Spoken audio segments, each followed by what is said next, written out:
Hi, everyone, and welcome back to Mile High Huddle. I am your host, Kim Becker, and joining me, as always, is editor and publisher Chad Jensen. And Chad, Adam Schefter has reported that the Atlanta Falcons are open to moving out of that number 4 spot. So what could this possibly mean for the Denver Broncos? A lot of rumors, a lot of conjecture, a lot of speculation that the Broncos would be a no-brainer suitor in a potential trade-up with the Falcons at number 4 for some pretty obvious reasons from the outside looking in. But from the inside looking out, and I'm talking about Denver media market, it starts to become a little less rational. And here's why.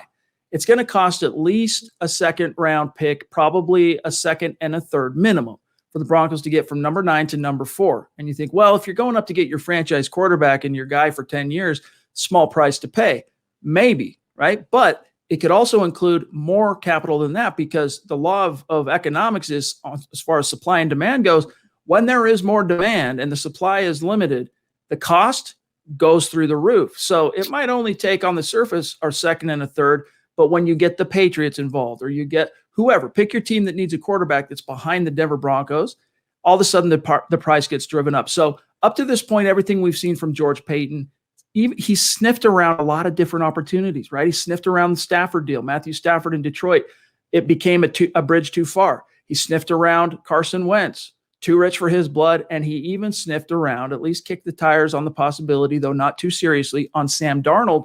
This dude has not moved off any of these picks that he's hoarding right now in his first year as a GM for a reason. All right. I think he knows he wants to have as many darts to throw at that board as possible. And so to give up 2, 3, who knows how many, to move up 5 spots, it seems out of character for Paton based on what we've seen from him so far. Now, I think he does want to keep the league and all of his peers, the GMs around the league, guessing. He's not going to go out there and tamp down any of these rumors, but I would be surprised. Let me just put it that way. If the Broncos indeed were to package a trade with the new GM over there, Terry Fontenot in Atlanta, to number 4. But it is the NFL, so you can't rule out anything. No, you cannot. And it seems like we are getting elbow deep here in draft season with all of this talk. So the adrenaline is spiking. And I know that there's just rumors and things coming from all angles, but definitely fun to address them all here.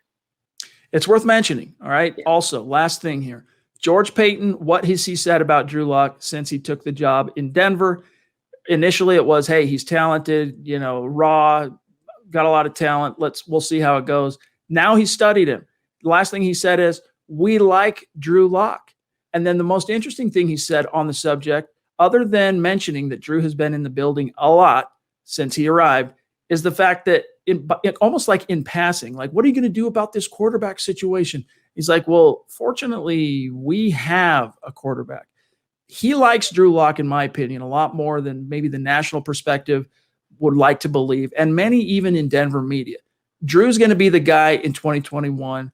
If I'm wrong, I'll eat that crow. I'll grab a little sriracha. I'll eat my crow. I think it's going to be Drew, one last hurrah, Vic Fangio, find a veteran hedge, find a Teddy Bridgewater, whomever it might be, and roll the dice one last year. You've gone this far with Drew. You're going to turn back right at that pivotal point in time where all that TLC time investment you put into him could actually pay the dividends, and then you move off him.